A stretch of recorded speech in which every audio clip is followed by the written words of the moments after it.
up? What's up? What's up? So, one, I don't know, I can't sleep.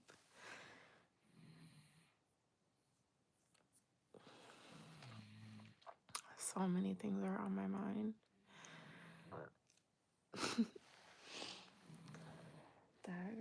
My drink is over there. I wanted to quickly do a part two to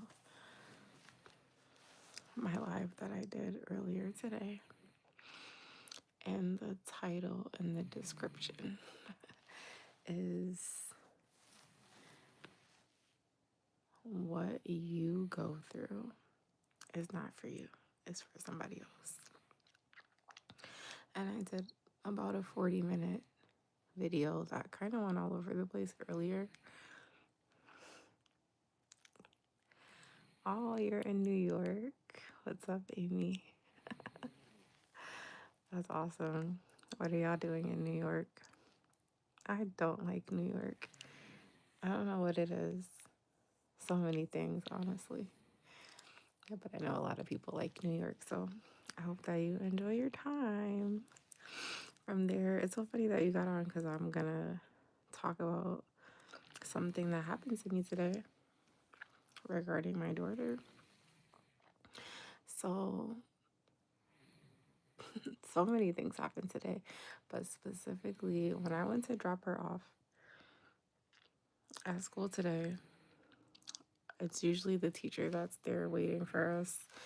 And as we were walking up, she was like, somebody wants to talk to you. So, whatever reason your mind thinks it's something negative or like, oh, who wants to talk to me? And this lady, she's like, oh my gosh, it's such an honor to meet you. And she introduced herself that she is the music teacher. And she's like, your daughter is so smart and so intelligent. And I just wanted to tell you, I have such an honor of and pleasure of being able to work with her. Hi, Rose. And I'm like, okay, wow, thank you. And she's like, no, I don't think you understand how intelligent she is. And she's explaining to me that her ability to listen to music and then play it back verbatim, because my daughter's in kindergarten. Hi, rock and roll girl. My daughter's in kindergarten, and she's like, her ability to listen musically and then play it just by ear, usually kids are not able to do that until third or fourth grade. And even at that grade level, you have to teach them to be able to listen by ear. And she's like, nobody in her class can do what she can do when it comes to playing the piano specifically. And so she's telling me how she's going to talk to the director of like the music in the school, Springfield school systems, and that she's recommending for her to go to this music school and that like the school will cover it, and that where she's recommending her, they have equipment that is ranked the top in like the United States and the country. And she's like, I think she would really thrive in it. And then she told me, she was like, when I was a kid, my parents didn't allow me to explore music, and it was something that was, like my love language. And she was like, I just see a lot of her in me, and like, would you be open to letting her explore her music talents because she's so talented, she's so intelligent? And I'm like, yeah, absolutely. And I'm like, oh, she does like instruments and she likes to also play the guitar. And then that started up a whole nother, oh,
So, anyways, so she's telling me that, and I'm explaining to her like, yeah, I'm really open to doing that because I'm not a typical parent. Number one, I wouldn't just put my kid in soccer or gymnastics or whatever, just trying to see and sign her up for stuff. I watch my daughter. I'm so in tune with my daughter, and I literally watch things that she's interested in or things that she watches or things that she tries, and I feed into what she naturally likes.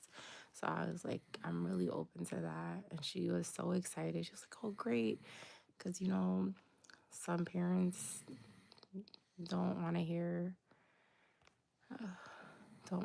that kind of stuff, or is not interested. And she was like, I will definitely talk to whoever is the head person.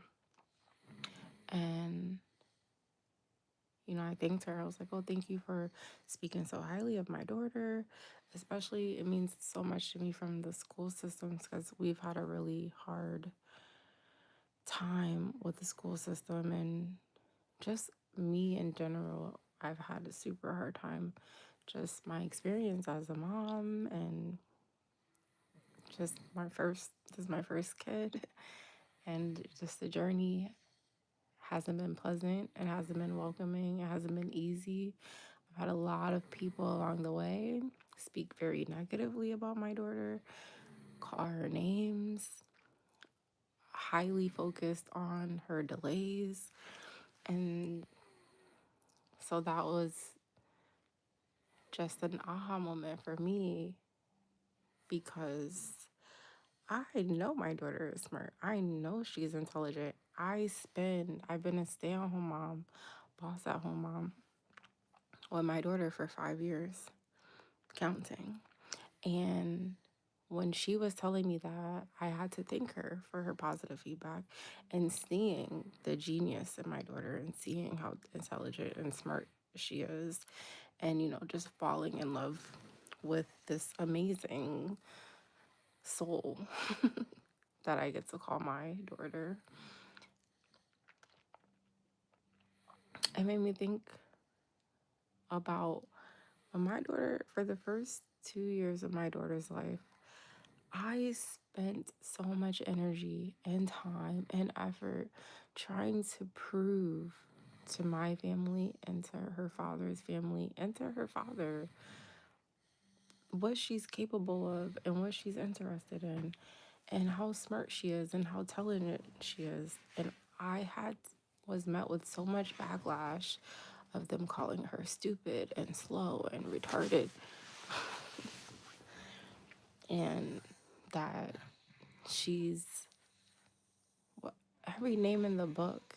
A 1 year old, a 2 year old, even a 3 year old. At 3 years is when I just blocked out the noise. And then I realized that the more that I tried to explain and show and prove, the more that my daughter resisted. And I started to realize that I get this blessing of being able to spend 24 hours a day with my daughter. 'Cause 1 and 2 was before she got into school, and 3 too.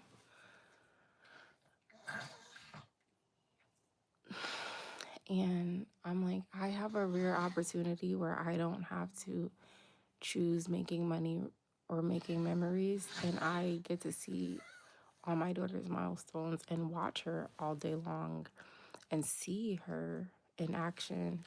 And so when I would try to prove what she was able to do, she purposely wouldn't do it. And I would get so frustrated and be like, come on, baby, show them that you know how to do this, or show them that you know how to do that. Or she can talk and she can do all the things that you're trying to tell me that are delays. She does them all the time when it's just me and her. And I realized one day when I was trying so hard to prove it, and people were making fun in the real time when I was trying to see, she doesn't know how to do that. She's stupid. She's slow. And I was crying.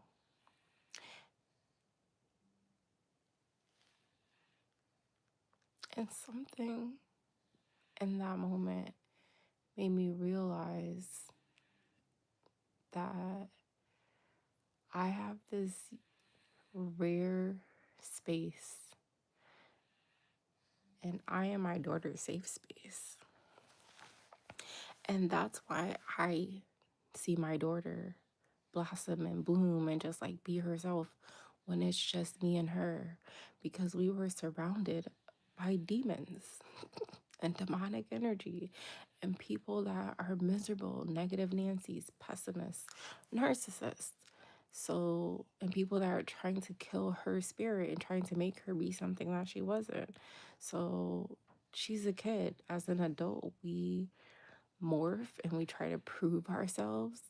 My daughter wouldn't. She would just go into nonverbal mode or show no interest to these people. And it wasn't until one day was trying so hard, and then they were making fun and it made me start crying. And I was just like, "Dad, like, why won't you show these people?" And I remember she came and gave me a hug because I was in tears. And in that moment, I'm like, oh, it made me realize that the things that I see, how she is in her normal state, I'm her safe space, and that I don't have to prove to these people who, one, don't give a shit and that don't like her or me. And then I had that experience with her first year of school. The teacher didn't like her, and the year was horrible. And so my first video of today was about how I went through that so I was able to help my friend today, because my friend is having a horrible first experience being a first time mom with her special needs child in her first year of pre-K. And she's been reaching out to me, letting me know what she's going through, which was very triggering to me because I went through the same exact thing. And I was like, if I didn't go through that stuff and I didn't research and I didn't develop and I didn't figure things out, I wouldn't be able to tell my friend what to do and relieve her stress and relieve her anxiety and give her a blueprint, give her some tips, give her guidance if I didn't go through that. And she thanked me. She was so thankful. And she like, wow, you really helped me to like relieve and give me guidance and pointers, and I can't thank you enough. And I'm like, of course you're welcome. I'm happy to help you. And so when I think about what the teacher told me today about my daughter, I'm like, I'm so grateful that I have been able to be the voice for my daughter, and I have been able to be her biggest fan and be her advocate and like slay all these naysayers, because my daughter is super fucking smart, and that's what I would be saying. Like, so she's so smart, she's so intelligent, like she knows how to do all this, she knows how to do that, and I spent so much time trying to prove that shit. And guess what? Life has taught me that you don't have to prove it, people see it. There are some people that want to steal it away from you, and there's some people that want to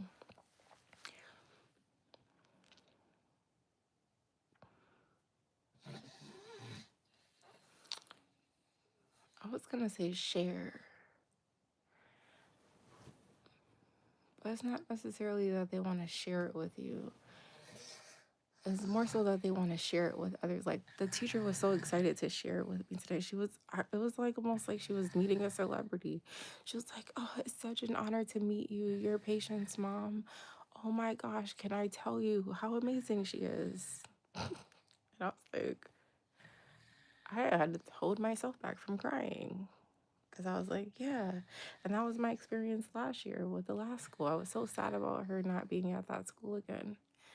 But we're having an even more incredible experience here because I've been praying.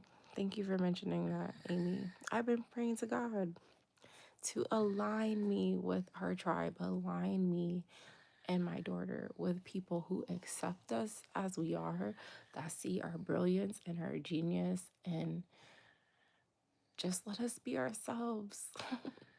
and and are open and willing and sharing resources and sharing opportunities and sharing kind words and just understanding that we're not disabled. We just have different interests and we think different and we do things different, and just letting us be different in a space that we're not being judged and we're being welcomed, and you're actually happy to see us when we come around. You smile and you say, wow, I'm so happy to see you. How are you feeling today? I was just not around that for 4 years. I was around like, oh, I don't want to see her. She's rambunctious. Oh, she's everybody gave my daughter horrible nicknames, yo. People that's supposed to love us. People that supposed should be happy to see a kid. Yo, my video that I did earlier this morning in the library, there was a little girl. I thought it was a little boy, but there was a little girl in the back laughing, and she kept whatever her mom was trying to tell her to do. She was like, no, no, no. I want to do it this way. It's just something about a little kid's voice that when you hear it, if you're happy naturally, it will make you smile. It was making my heart smile every time I heard her laugh or tell her mom no, or just being happy about whatever they were doing. And I'm like, yeah, if people hear kids laugh or voice or them making noises or whatever they're doing and they're just like so disgusted by it or they want to shut them up, you have to be a miserable bitch. And that's how I felt about my daughter's grandma. It's just refreshing to be around people that get it and that see it. So, like I said, people see it. People see your genius. People see your gift. There are people who will try to label it because they want you to feel like something's wrong with you. And there's people who will try to put you in a box. This is why I say those messages at the end of my videos, every freaking live, yo. Because there are people that see your genius and see your brilliance. And some people are triggered by it, and some people are transformed by it.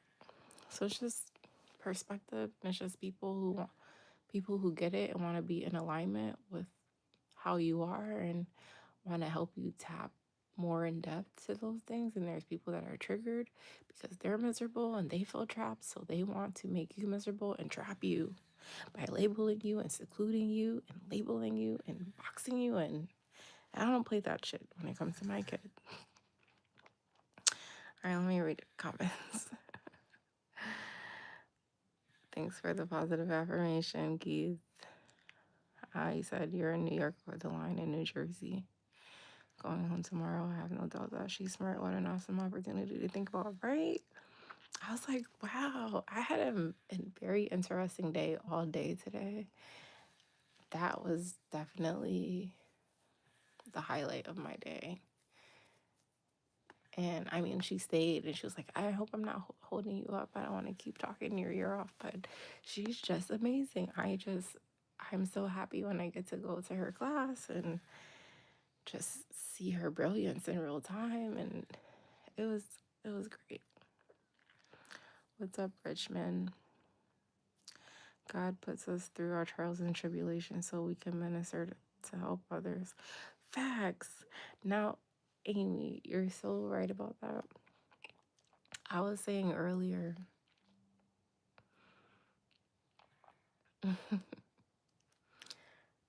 I am thankful and grateful to be able to help other people. Like when I was helping my friend earlier, and I was just like being able to tell her what to do when it comes to the school system and how to document things and how to ask for X amount of services. And she's like, I didn't even know these were available. And I'm like, yeah, unfortunately, it's designed that way. There's so many things available to us. But if you don't know, you don't know. And you don't know what you don't know until you know. And nobody helped me. Nobody helped me. I learned through tears, research and development, and making a lot of mistakes and errors. And your statement, Amy, proves that you are just an amazing soul and vessel, and that what you go through, you happily would share and help somebody else condense time and help somebody else not feel alone or watch them struggle. I was so happy to help her, and I'm like, all the stuff that I just went through, it's not for me. It's for me to help somebody else that's going through the same thing or worse. And I'll be able to help them with my words or my resources or my finances. And all these things are not for me, they're for someone else. And me, even though I went through that whole year of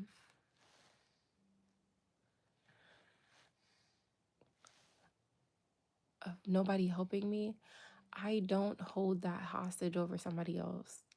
I've seen other people do that, like, oh, I'm not gonna help you because nobody helped me. Figure it out. You'll be all right.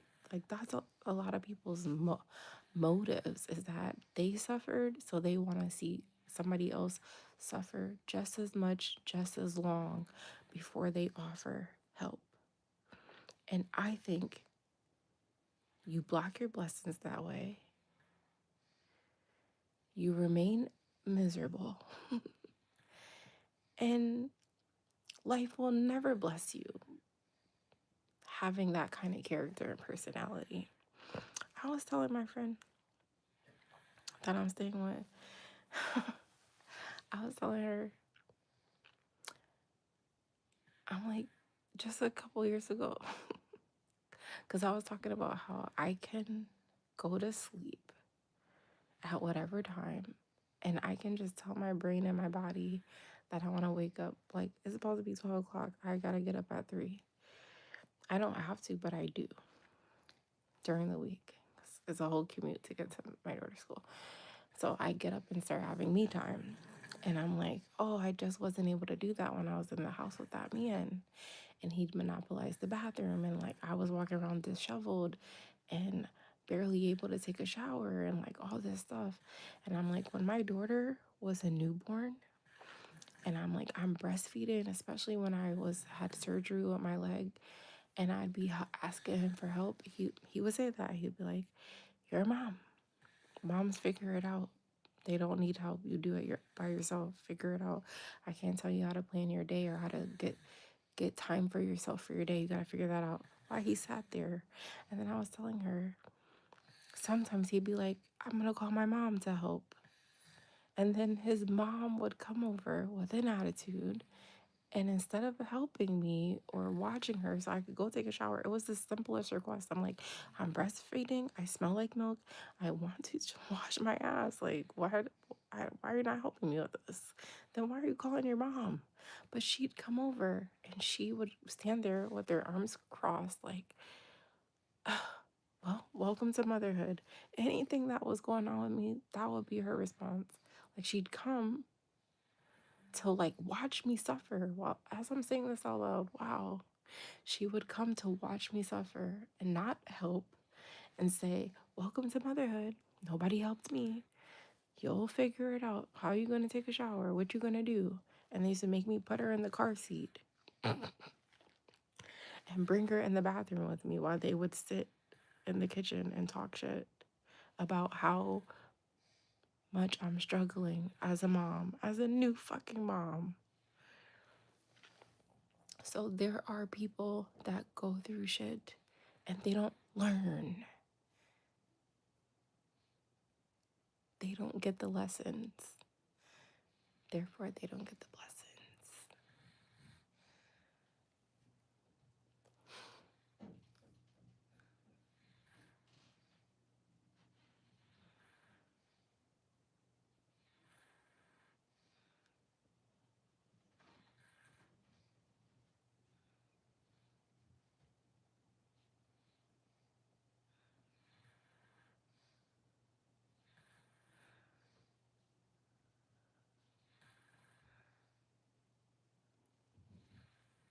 Facts, Amy.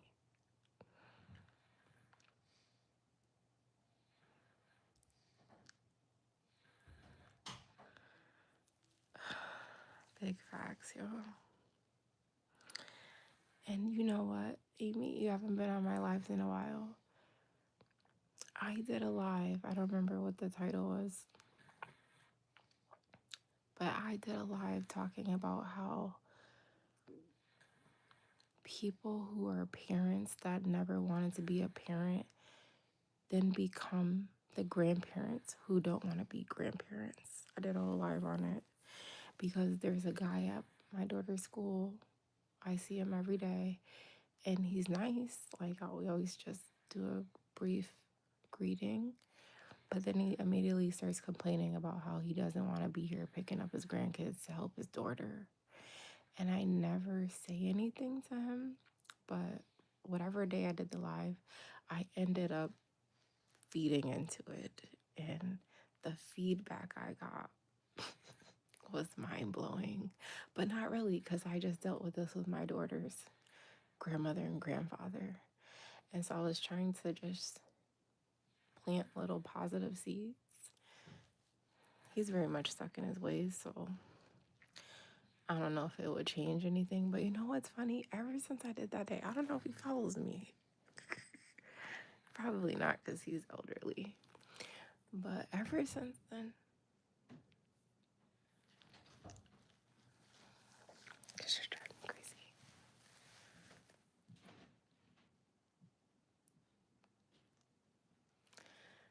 Ever since then, ever since I did that live, when I see him now, he's smiling and he's like, "Hey, how you doing? How you feeling today?"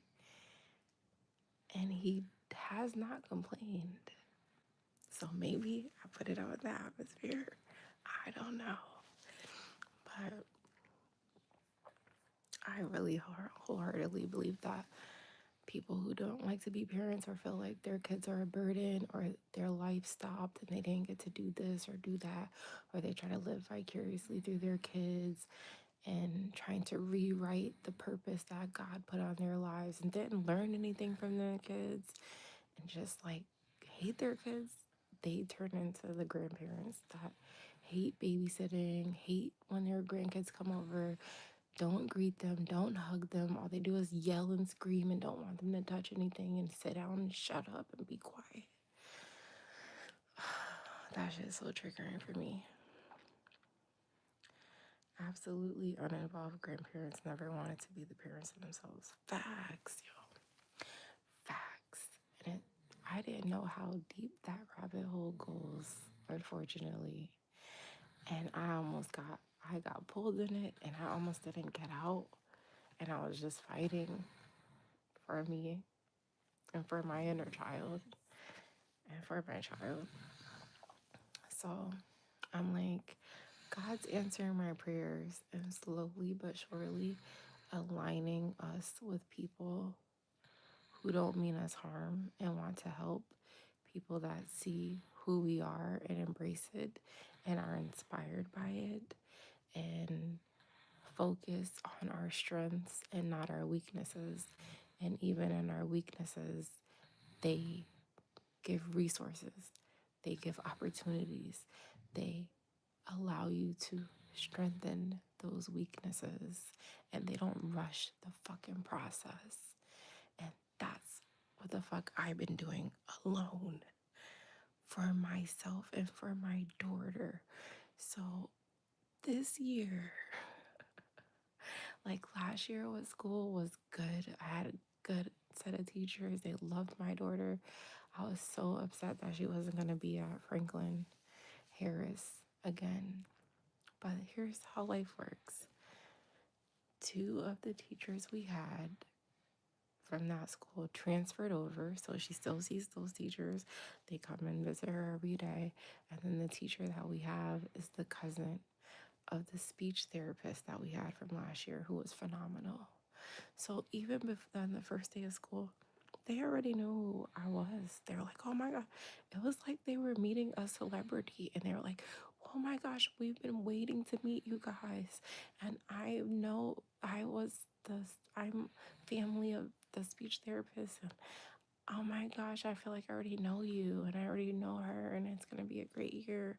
I mean, just speaking affirmations and positivity. And I'm like, oh shit, what's going on, God? regardless of how my year has been, I'm like, oh, this is happening. One, to align me and propel me to the life that I'm going, but also aligning the people. Like, life's just gonna keep getting better for me and my daughter. And I'm just gonna keep meeting amazing people. And like today, I have so many stories today. We were waiting to be picked up after we got off the bus. And there was a lady that she just kept staring at me, kept staring at me. And then she came over and she's like, "Oh, I seen you walking up." And she was like, "Your daughter is so beautiful." And I was like, "Oh, thank you." And then we started a whole conversation. And she was talking about me and my dress. She was like, when you walked by, I'm like, why does this girl have a dress on? Because it was actually pretty warm today, but windy. And she was like, I like your style though. And I was like, oh, thank you. I'm really working on just wearing nothing but dresses and changing like my wardrobe as much as I can. And we had a nice conversation. But when people come up to me and tell me, just randomly strangers, and they're like, wow, your daughter's drop dead gorgeous. She's so pretty. And I'm just like, thank you. I'm kind of thrown off by it. And it's also refreshing because I just was around my family and her family who called my daughter ugly and said she was too black and said, oh, she looks just like her father. And I'd be like, and then they wouldn't call her by her name. And then when I named her, all they said was, oh, that's an ugly name. That's earthy crunchy.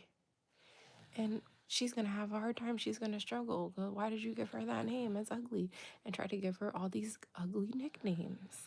And anyone else that I introduced and they asked what's her name, I could see it on their face when they're taken back.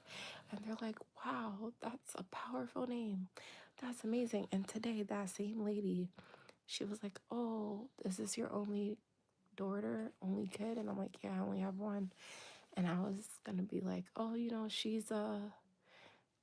I wasn't gonna say like she's a lot or whatever the typical response is. I was looking for a word and I didn't want to say like she's a lot or like I could only handle one. But it was something along that lines and she stopped me in the middle of my sentence. She was like, she's a force to be reckoned with. And I was like, I'm gonna start using that. She is a force to be reckoned with. So I just have that happen to me all day long. And I'm like, it's a part of my prayer every day when I get up. And then throughout the day, I'm like, God, what miraculous, mega mind blowing miracles do you have in store for me today? And what for me and Paige today? And I just let the day go with the flow and I keep meeting people that just come up to me and say stuff. Or like, it's, I need to start I am documenting it, but some things I just keep for myself, like, wow, God, you really blew my mind today. He prayed it and he delivered. You and her deserve a change in the atmosphere all around you. Speaking of that, Amy, I keep getting signs to move to Texas. Have you ever been to Texas? It's very prominent every day. Now, every day I'm seeing license plates, Texas, Texas, Texas. And I wasn't seeing that before. And I keep meeting people from Texas, or when I do lives, it's always people checking in from Texas. I'm like, God, are you trying to give me a sign? Because I've been wanting to move, but to Arizona.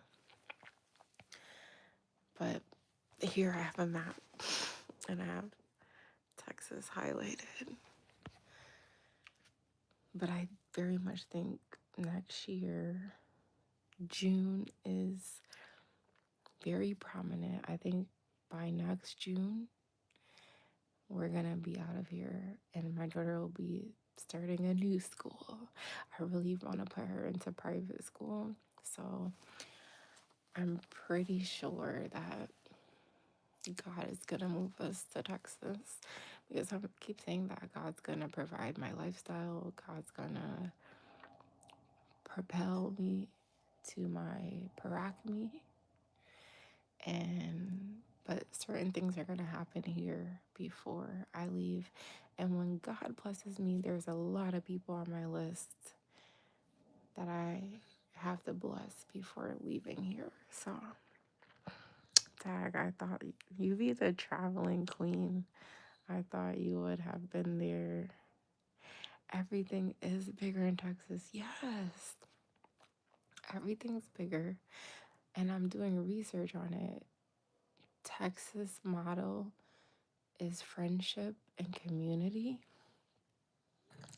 Those are the things I've been asking for. People that I can have amazing friendships with, a community, a tribe, and I have the whole thing with the number 40. The area codes in Texas are 40. The main one is 409, and there's some other ones that are 40 and whatever other number. But I'm like, I'm gonna move. I'm gonna move away from here. So all this stuff that I went through, not even just with this year, just the whole first half of my life, is so that I could help someone else. And I just wanted to share that message because I'm not the only one going through stuff. And whatever you're going through, it's just a reminder that it's not for you and that you must suffer and survive through it to get to your purpose. But more importantly, you must overcome it so that you can help somebody else overcome it in a quicker amount of time.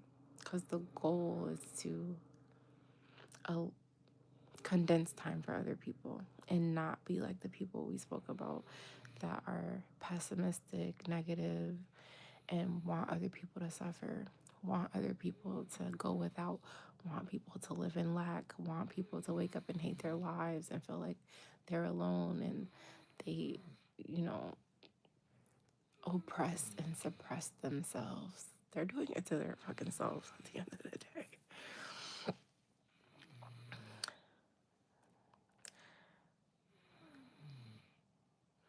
Oh my gosh, Amy, that is a bar. I am gonna use that. Cause girlfriend, I spent 3 consecutive years crying. I cried every day. Every day. I'm not making that up. But I love that. Yes. Yo, that goes along with what I'm saying, that when you have kids, they're here to teach you. Not necessarily that we're here to teach them. Yes, we're here to, be responsible for them and guide them, but we don't rule them. They're not our little slaves. And some people feel like you can't learn from kids, but kids are here to teach you to tap into your inner child, tap back into your imagination, and remember what it was like being a kid. And then learning stuff about yourself for each stage in each age that you have your kids. So in your 40/40, in your situation, Amy, yes, I agree with that. He was healing you. And you know what? So funny that you say that.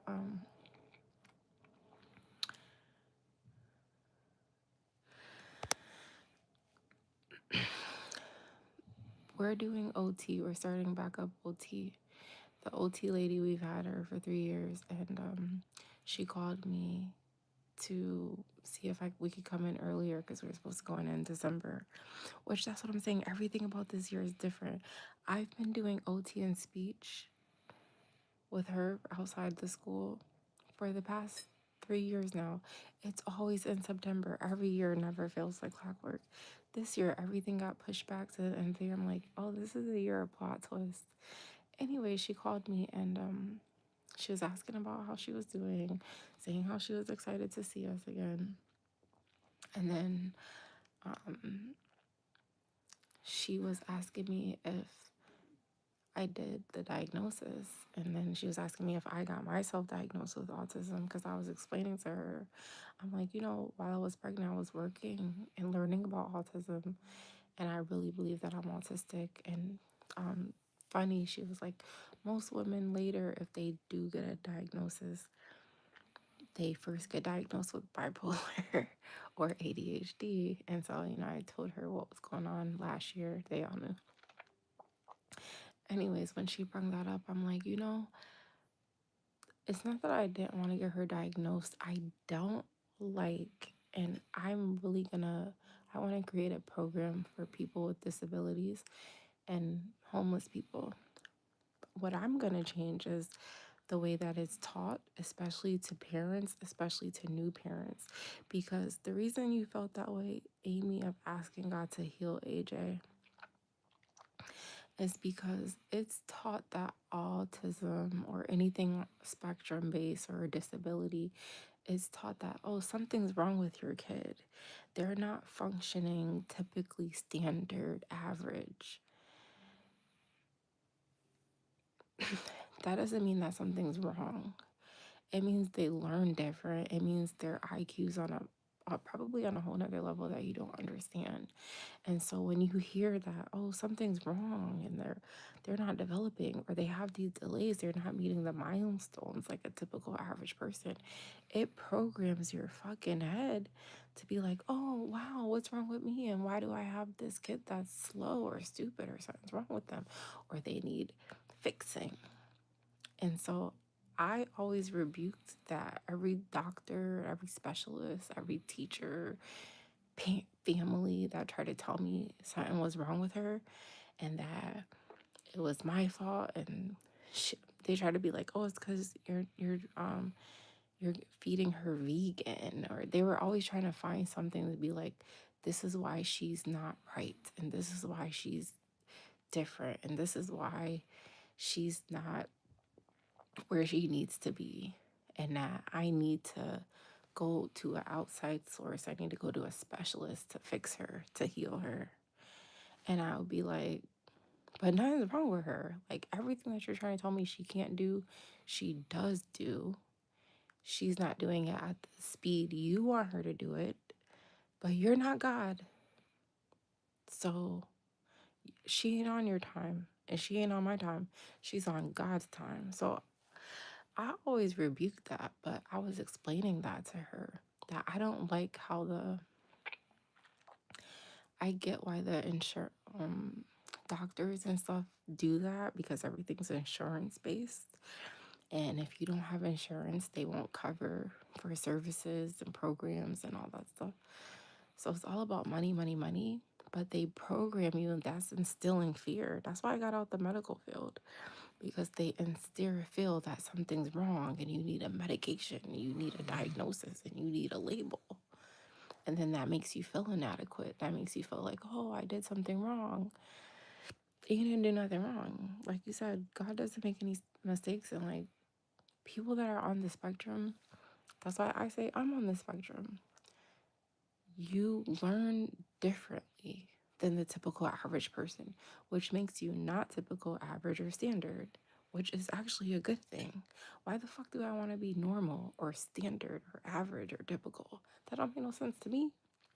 So I always rebuked that, but I was explaining to her that I want to create a program for people that are autistic or have disabilities, and to teach it in a way that's acceptable and teach it in a way that's embracing. Because what she said to me on the phone was, she was like, yeah, it is a really big problem because they teach it as if you and the kid have a deficit, when there's really just a difference. There's a difference in how you think, there's a difference in how you show up, there's a difference in the type of things you need and structure and routine in the typical day-to-days. And she was like, but in the medical field, it is taught that you have a deficit. And I said, thank you. And I'm going to change that in the program that I create, because it's not a deficit. It's a dynamic trait to have. It's awesome to be different. And I think people should dare to be different and stand on that. And I think there should be more parents that advocate differently for their kids and not try to put them in a box and not try to make them meet fucking milestones that are on somebody else's timeline. So, you are an advocate for other people. Amy, hold on, what are you saying? From autistic, no doubt I have been called a lot of things through my life: batty, spoiled, crazy, bipolar, moody, etc. Likewise, all by people who are functioning lower than you, all by people that are struggling more than you, all by people that need their own form of stemming. Like when people try to make fun of kids that like make noises or clap or stomp or like walk on their tippy toes, I've had to tell these people, you're trying to say something's wrong with them and that's stemming. That's why I don't like labels.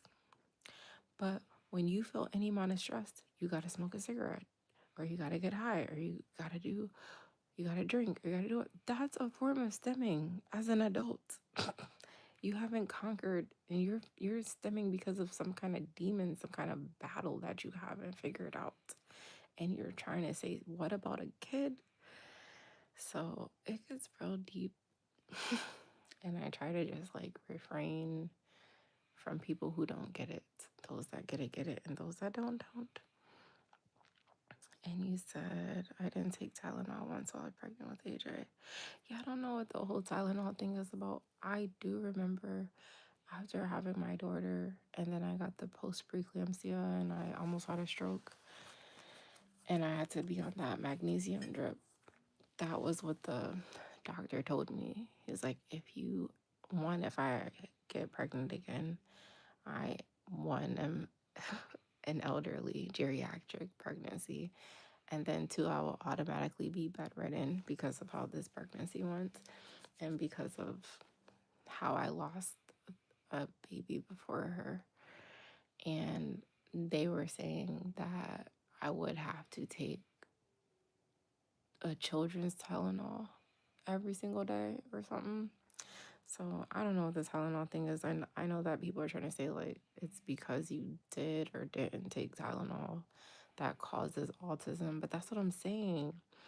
They're trying to say that something's wrong being autistic when autism is a learning. I don't even want to call it a disability, but it has everything to do with how the brain receives information and how you learn and how you process stuff.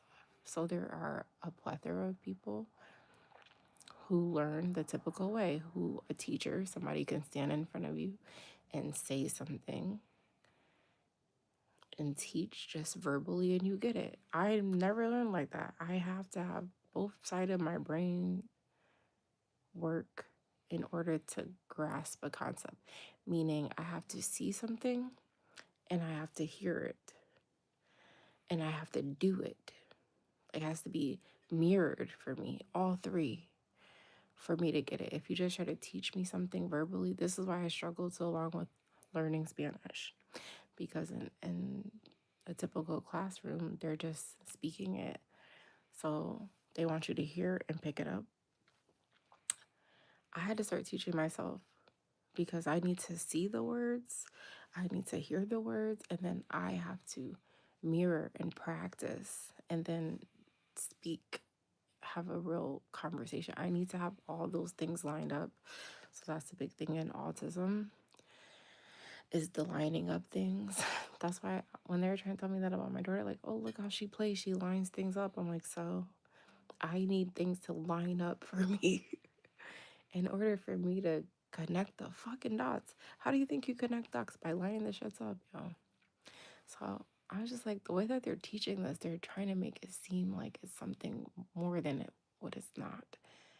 And so there's a big gap and there's a lot of misinformation and there's a lot of downplay and trying to make it seem like there's a deficit and there is this big delay that's never gonna come to fruition.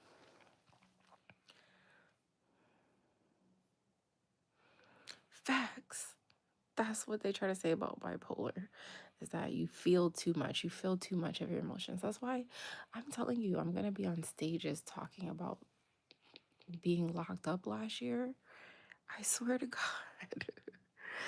Because it was such a mind fuck of, you're locking me up and telling me I'm too emotional, I'm too sensitive, and I'm too grandiose with my feelings and my thoughts. And then I had to do six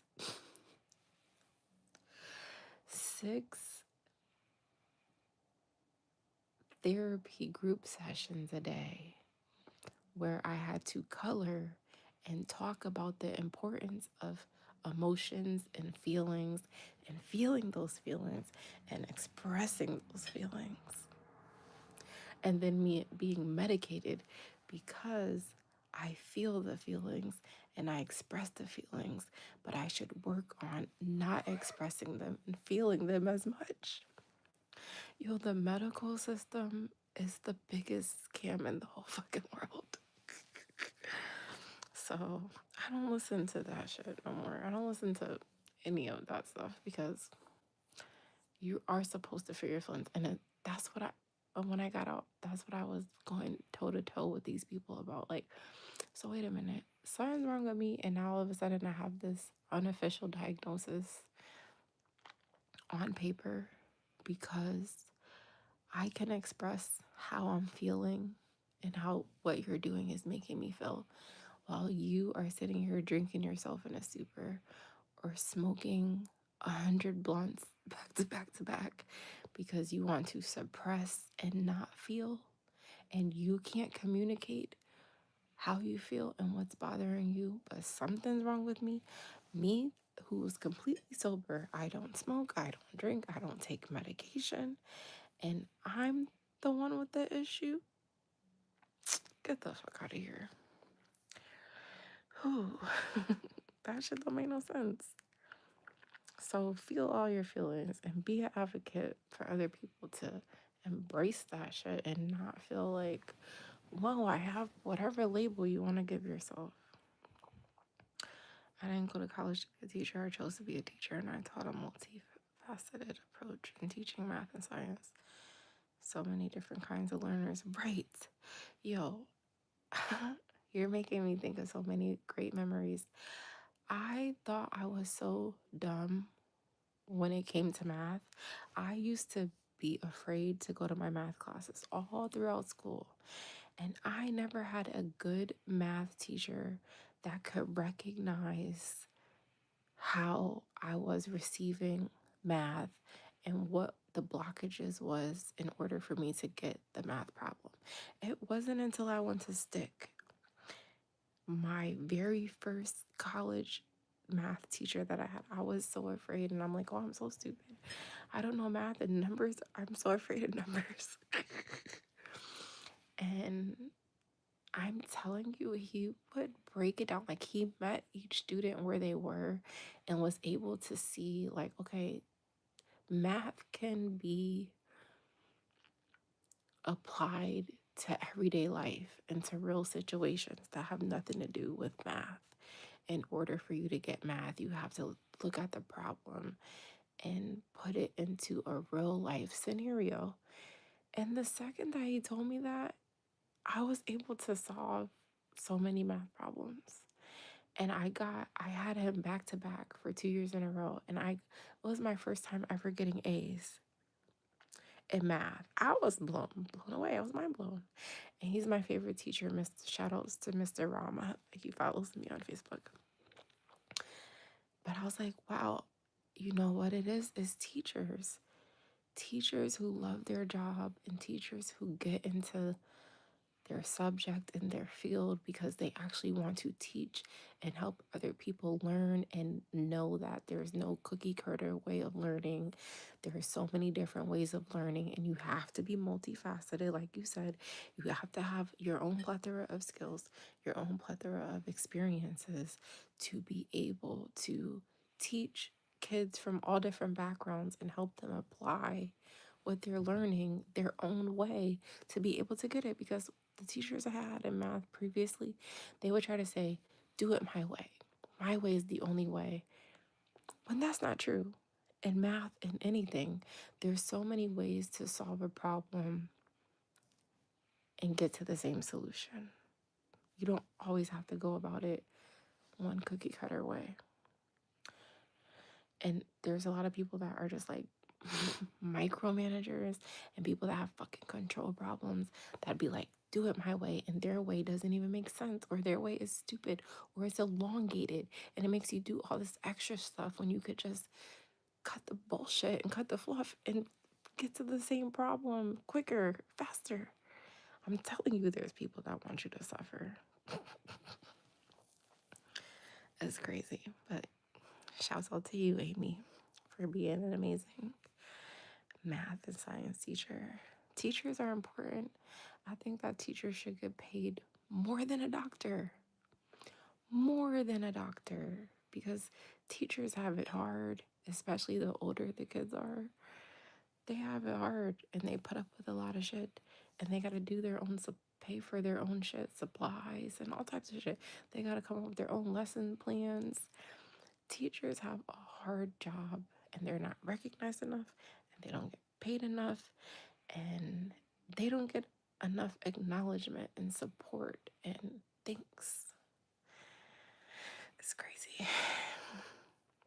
Facts. I love that. You have to become everything that you wish you had as a kid: a teacher, a parent, an auntie, a grandma. You gotta become all that shit for yourself and for your kids. And then you gotta be what you don't see. And then you are actively changing the narrative and you're saving yourself and your kids' time. And then your kids are gonna be 10x that. And it's just gonna be automatic, natural for them. It's not you're removing the barrier. You're, oh, dag, I seen a really good quote. Damn, what did it say?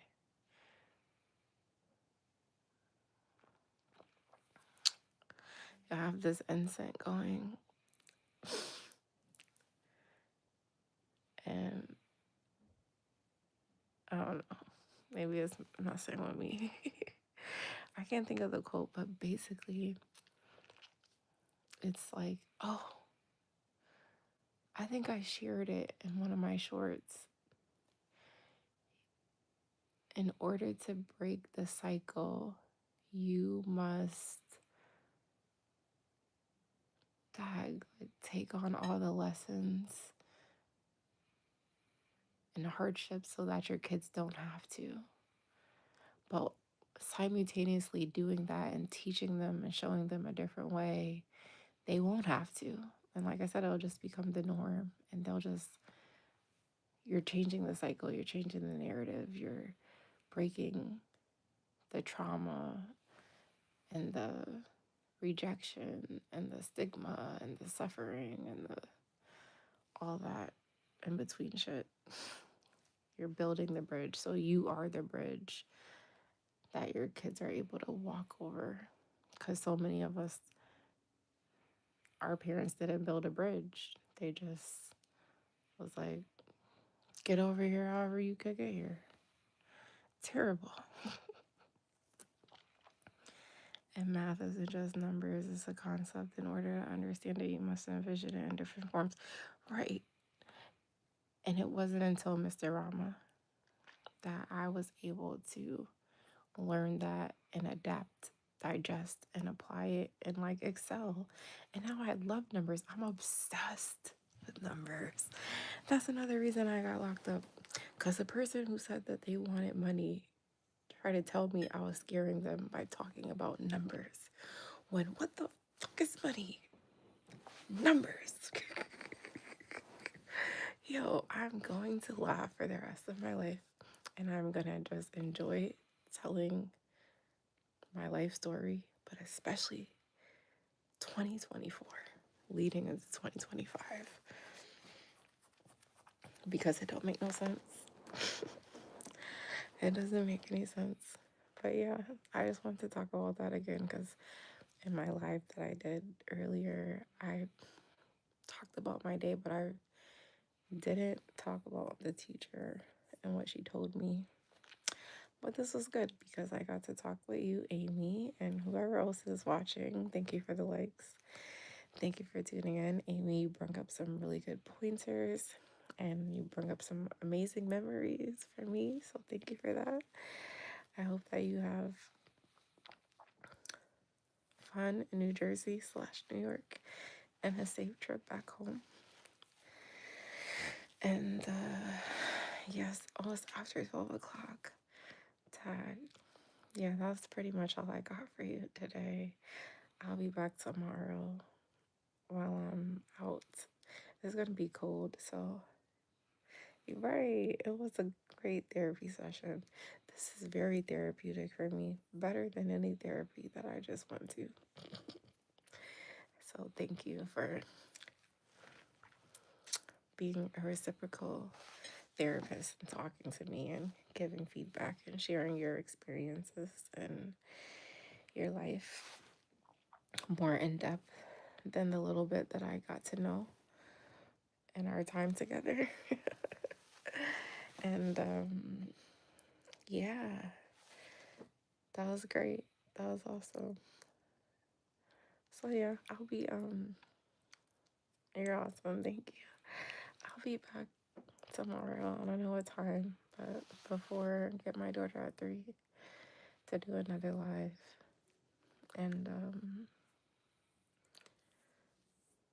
yeah, I don't really like to do the lives here in the room because I'm sharing space and this is not a big space and you can hear everything in here.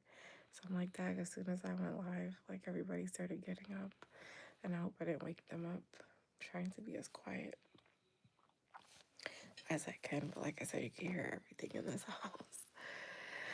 So that's why I went kind of mute. I was like looking at the door like, did they go back in their rooms? Anyways, I will leave you with my 3 heartfelt messages that are near and dear to my heart. And I hope that they provoke thoughts in your mind to take action and take no shit from other people. So, number 1, don't allow anybody to label you, including yourself, because those who try to label you want you to live in lack and not your purpose. They want you to live and lead with the label so that you will live in lack and you will live in limitations. And that's not what you were born for. You were born for your purpose. And number 2, don't allow anybody to ever put you in a box. Yeah, that makes me laugh every time I say that. But it's true. Don't let anybody put you in a box. Because those who try to put you in a box is simply because they cannot get out of theirs. And if you allow somebody to put you in a box, they'll then try to put you in a ditch. Ask me how I know. And 3, don't forget to turn your life into a lifestyle. And you do that by simply taking your own life into your own hands and participating in your own rescue. Because absolutely, positively, nobody's coming to save you. You must save yourself. And if you take time to tap into yourself more and out of the world less, you in return will save yourself from the consequence of living the life that your parents want you to live, the life that society tries to create for you to live in, and the life that the school systems and the job systems try to mold for you to live within. You know, cubicle? Cubicles are boxes. See what I'm saying? And you were not simply born to work a job, pay bills, and die. No, sir. No, ma'am. You were born to live in your purpose. And your purpose is solving a problem. Because we were all born to solve a problem and make the world better while we're here. And more importantly, when we're not, aka your legacy. So figure out what problem you were born to solve so you could be automatically living in your purpose and receiving your birthright, which is a life of abundance, prosperity, and a life of luxury. So there's that. My 3 heartfelt messages. Thank you for coming to another India talk. I did 2 today. And this one was probably most definitely better than the first one. So thank you for that. And I hope that you have an amazing night. And don't forget, you are both a limited edition and an endangered species. So start acting like it. Okay, good night. Peace. Oh, one other thing. I'm stepping out of the box, and tomorrow night I'm gonna do karaoke. And I've never done karaoke before. It's gonna be with a live band, and I don't have a singing voice whatsoever. I have a shower singing voice with the music playing real loud, and I sound exactly like it in my head. But I cannot sing. But with that being said, I have a voice. And 2025 is all about me using my voice to speak up and speak out. So I'm gonna speak singing. And I'm just see how it goes. And 2025 for me is about getting far the fuck away from my comfort zone as humanly possible. So I seen the person that plays in the band, and I was trying to go to their events throughout the summer, but they were always like dinner time hours. And so tomorrow night they're doing from 9 to 12. And so I'm gonna get my daughter to sleep and sneak out and go sing sober. I never did karaoke even when I was a drinker and like used to get shit faced and stuff. I never did karaoke. I was like very intimidated by it, but I'm gonna try it tomorrow and just see what kind of feedback I get and go with my shower singer voice and see what happens. But yeah, I just wanted to share that. So yeah, have a good night.